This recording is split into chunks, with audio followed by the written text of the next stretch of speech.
Hi friends, welcome to my channel TV ಕಥೆಗಳು. ಬನ್ನಿ Kannada serial ಸೋಮವಾರದ ಸಂಚಿಕೆ ಏನಾಗುತ್ತೆ ಅಂತ ನೋಡ್ಕೊಂಬರೋಣ. ನೀವೇನಾದರೂ ನನ್ನ ಚಾನಲ್ನ ಫಸ್ಟ್ ಟೈಮ್ ನೋಡೋದಾದರೆ ಲೈಕ್ ಮಾಡಿ, ಶೇರ್ ಮಾಡಿ ಮತ್ತು ಸಬ್ಸ್ಕ್ರೈಬ್ ಮಾಡಿ. ಈ ಕಡೆ ಕರ್ಣ ಅವರು ಕೂಡ ಮಾಡದ ತಪ್ಪಿಗೆ ಜೈಲಿಗೆ ಹೋಗಿರ್ತಾರೆ ಅಂತಾನೆ ಹೇಳ್ಬೋದು.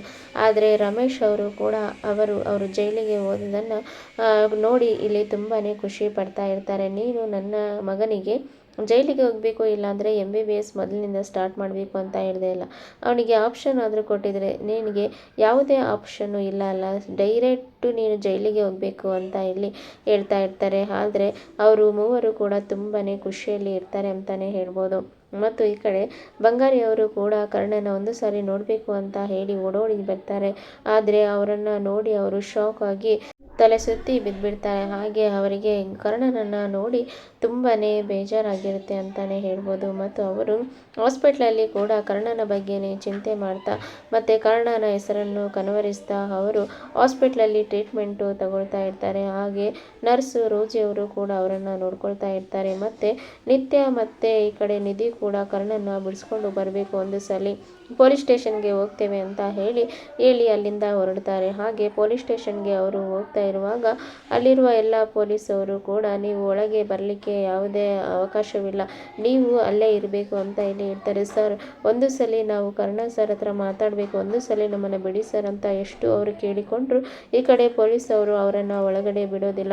ಆಗ ಈ ಕಡೆ ನಿತ್ಯ ಅವರು ಕೂಡ ಹೇಳ್ತಾ ಇರ್ತಾರೆ, ಕರ್ಣ ಸರ್ ಎಷ್ಟು ಒಳ್ಳೆಯವರಲ್ಲ, ಅವರಿಗೆ ಯಾಕೆ ಹೀಗೆ ಆಗುತ್ತೆ, ಅವರು ಎಷ್ಟೋ ಜನಕ್ಕೆ ಸಹಾಯ ಮಾಡ್ತಾರೆ, ಎಷ್ಟೇ ತೊಂದರೆ ಇರೋರನ್ನ ಬಿಡಿಸ್ತಾರೆ, ಅಪ್ಪ ದೇವ್ರೆ ಯಾಕೆ ನೀನು ಅವರಿಗೆ ಈ ಥರ ಕಷ್ಟ ಕೊಟ್ಟೆ ಅಂತ ಇಲ್ಲಿ ನಿತ್ಯ ಅವರು ಕೂಡ ಹೇಳ್ತಾ ಇರ್ತಾರೆ. ಆಗ ನಿಧಿ ಅವರು ಕೂಡ, ಅಕ್ಕ ಏನೂ ಆಗೋದಿಲ್ಲ, ಕರ್ಣ ಸರು ಬಂದೇ ಬರ್ತಾರೆ, ಅವರು ಯಾವುದೇ ತಪ್ಪು ಮಾಡೋದಿಲ್ಲ ಅಂತ ನಮಗೆ ಗೊತ್ತು, ಇದು ಯಾರು ಮಾಡಿದ್ದಾರೋ, ಯಾರು ಕುತಂತ್ರ ಮಾಡಿದ್ದಾರೋ ಅವರು ಆದಷ್ಟು ಬೇಗ ನಾವು ಅವರನ್ನು ಕಂಡುಹಿಡಿಬೇಕು ಅಂತ ಇಲ್ಲಿ ಅಂದ್ಕೊಳ್ತಾ ಇರ್ತಾರೆ.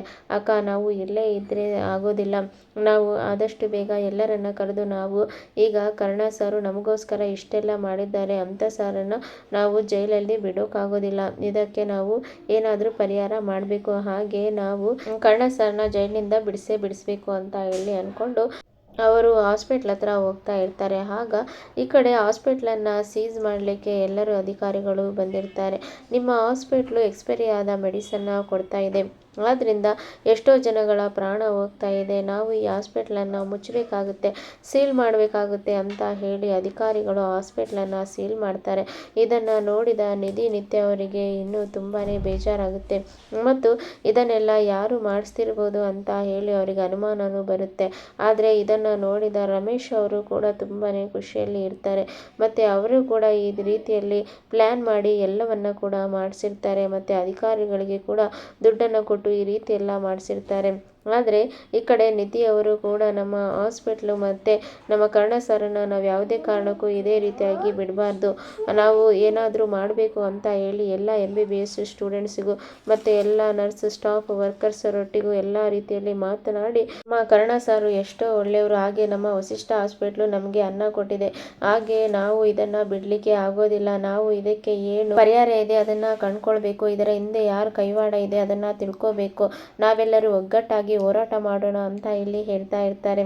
ಆಗ ಈ ಕಡೆ ಎಲ್ಲರೂ ಕೂಡ ಹೌದು ಹೋರಾಟ ಮಾಡಬೇಕು ಅಂತ ಹೇಳಿ ಎಲ್ಲರೂ ಕೂಡ ಹೋರಾಟ ಮಾಡ್ತಾ ಇರ್ತಾರೆ. ಹಾಗೆ ಅವರ ಸಪೋರ್ಟಿಗಾಗಿ ಶ್ರಾವಣಿ, ಮಲ್ಲಿ, ರಾಣಿಯವರು ಕೂಡ ಬರ್ತಾರೆ. ಹಾಗೆ ಅವರು ಕೂಡ ಅಲ್ಲಿ ಪೊಲೀಸ್ ಅವರಿಗೆ ಯಾಕೆ ನಾವು ಅವ್ರ ಹತ್ರ ಮಾತಾಡಬೇಕು, ನೀವು ಯಾಕೆ ಕಾನೂನು ಪ್ರಕಾರವಾಗಿ ಅವರು ಮಾತಾಡಲಿಕ್ಕೆ ಬಿಡೋದಿಲ್ಲ ಅಂತ ಹೇಳಿ ಅವರು ಹೋಗಿ ಕರ್ಣನವ್ರ ಹತ್ರ ಮಾತಾಡ್ತಾರೆ. ಹಾಗೆ ನೀವು ನಮಗೆ ಎಷ್ಟೊಂದು ಉಪಕಾರ ಮಾಡಿದ್ದೀರಾ, ಹಾಗೆ ಸಹಾಯ ಮಾಡಿದ್ದೀರಾ, ನಿಮ್ಮನ್ನು ನಾವು ಬಿಡಿಸ್ಕೊಂಡು ಹೋಗ್ತೇವೆ, ನೀವು ಊಟ ಮಾಡಿ ಅಂತ ಹೇಳಿ ಅವರಿಗೆ ಸಮಾಧಾನ ಮಾಡಿ ಕೂಡ ಅವರೆಲ್ಲರೂ ಬರ್ತಾರೆ. ಹಾಗೆ ಈ ಕಡೆ ಅವರೆಲ್ಲರೂ ಕೂಡ ಇಲ್ಲಿ ಹೋರಾಟದಲ್ಲಿ ನಿಲ್ತಾರೆ ಮತ್ತು ಕರ್ಣನ ಬಿಡಿಸಲೇಬೇಕು ಅಂತ ಹೇಳಿ ಅವರು ಎಲ್ಲ ಅಧಿಕಾರಿಗಳೊಟ್ಟಿಗೆ ಕೂಡ ಇಲ್ಲಿ ಮಾತಾಡ್ತಾ ಇರ್ತಾರೆ.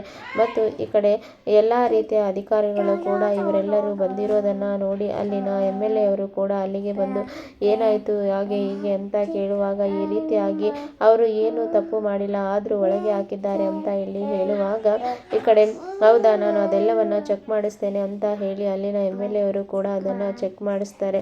ಆಗ ಇದನ್ನು ಯಾರೋ ಈ ರೀತಿಯಾಗಿ ಮೋಸ ಮಾಡಿದ್ದಾರೆ, ಅವರನ್ನು ನಾವು ಕಂಡುಹಿಡಿತೇವೆ ಅಂತ ಹೇಳ್ತಾರೆ.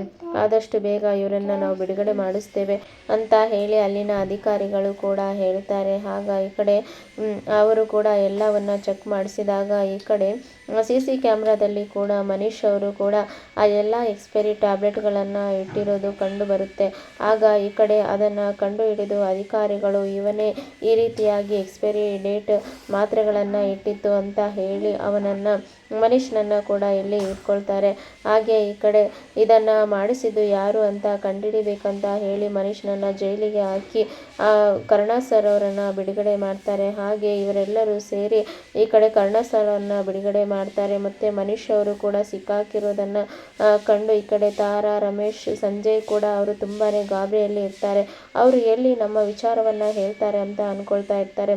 ಆಗ ಮನೀಶ್ನನ್ನು ನೋಡಿ ತಾರಾ ಅವರು ಕೂಡ ಹೇಳ್ತಾ ಇರ್ತಾರೆ, ಮನೀಶ್, ನೀನು ಯಾವುದೇ ಕಾರಣಕ್ಕೂ ನಮ್ಮ ಹೆಸರನ್ನು ಹೇಳಬೇಡ, ನಿನಗೆ ಎಷ್ಟು ಬೇಕೋ ಅಷ್ಟು ಹಣವನ್ನು ನಾವು ಕೊಡ್ತೇವೆ ಅಂತ ಇಲ್ಲಿ ಹೇಳ್ತಾ ಇರ್ತಾರೆ. ಆಗ ಮನೀಶ್ ಅವರು ಕೂಡ ಸುಮ್ಮನೆ ಇರ್ತಾರೆ.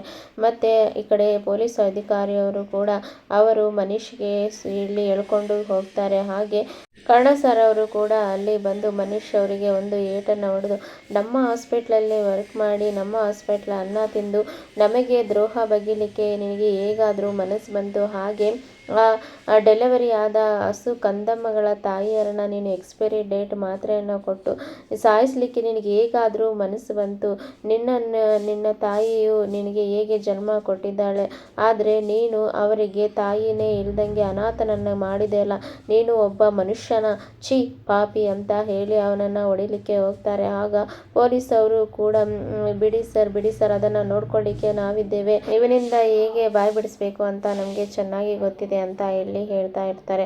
ಆಗ ಕರುಣಾ ಸರ್ ಅವರು ಕೂಡ, ಸರ್ ಇವನನ್ನು ಸುಮ್ಮನೆ ಬಿಡಬೇಡಿ, ಇವನ ಹಿಂದೆ ಯಾರ್ಯಾರಿದ್ದಾರೆ ಅದನ್ನೆಲ್ಲ ಕಂಡುಹಿಡಿರಿ ಅಂತ ಇಲ್ಲಿ ರಮೇಶನ್ನು ನೋಡಿ ಇಲ್ಲಿ ಹೇಳ್ತಾ ಇರ್ತಾರೆ. ಆಗ ರಮೇಶ್ನವರು ಕೂಡ ಸುಮ್ಮನೆ ನಾಟಕ ಮಾಡ್ತಾರೆ. ಹೌದು ಸರ್, ಇವನನ್ನು ಸುಮ್ಮನೆ ಬಿಡಬೇಡಿ, ಇವನನ್ನು ಚೆನ್ನಾಗಿ ಮೂಲೆ ಮೂಲೆಯಲ್ಲಿ ನಮ್ಮ ವಸಿಷ್ಠ ಹಾಸ್ಪಿಟ್ಲಿಗೆ ದ್ರೋಹ ಮಾಡ್ತಾನ ಅಂತ ಇಲ್ಲಿ ಹೇಳ್ತಾ ಇರ್ತಾರೆ.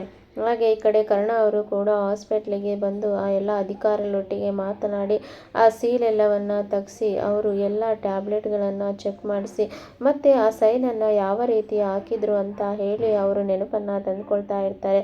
ಮತ್ತು ಈ ಕಡೆ ನಿಧಿ ಮತ್ತು ನಿತ್ಯ ಅವರಿಗೂ ಕೂಡ ಈ ಕಡೆ ಕರುಣಾ ಸರ್ ಅವರು, ನಿಮ್ಮಿಂದ ನನಗೆ ತುಂಬಾ ಉಪಕಾರ ಆಯಿತು, ನೀವು ಇದ್ದಿದ್ದಕ್ಕೆ ತಾನೇ ನಾನು ಈ ಜೈಲಿಂದ ಹೊರಗೆ ಬರಲಿಕ್ಕೆ ಸಾಧ್ಯವಾಯಿತು. ಹೀಗೆ ಅವರು ಶ್ರಾವಣಿ, ಮಲ್ಲಿ ಮತ್ತು ರಾಣಿಯವರಿಗೂ ಕೂಡ ಎಲ್ಲರಿಗೂ ಕೂಡ ಥ್ಯಾಂಕ್ಸನ್ನು ಹೇಳ್ತಾರೆ. ಇದು ಯಾವ ರೀತಿ ಆಯಿತು ಏನು ಅಂತ ಹೇಳಿ ಎಲ್ಲವನ್ನ ಚೆಕ್ ಮಾಡಲಿಕ್ಕೆ ಅಂತ ಹೇಳಿ ನಾನು ಇನ್ನು ಮೇಲೆ ತುಂಬಾ ಕೇರ್ಫುಲ್ ಆಗಿರಬೇಕು, ನಾನು ಒಳ್ಳೆ ವ್ಯಕ್ತಿಗಳನ್ನು ಕೆಲಸಕ್ಕೆ ಇಟ್ಕೊಳ್ಬೇಕು, ಎಲ್ಲ ರೀತಿಯ ಮೋಸ ಮಾಡೋರನ್ನು ತೆಗೆದಾಕಬೇಕು ಅಂತ ಹೇಳಿ ಕರುಣಾ ಅವರು ಅಂದ್ಕೊಳ್ತಾರೆ. ಇಲ್ಲಿನವರೆಗೆ ಇವತ್ತಿನ ಸಂಚಿಕೆ. Thank you for watching.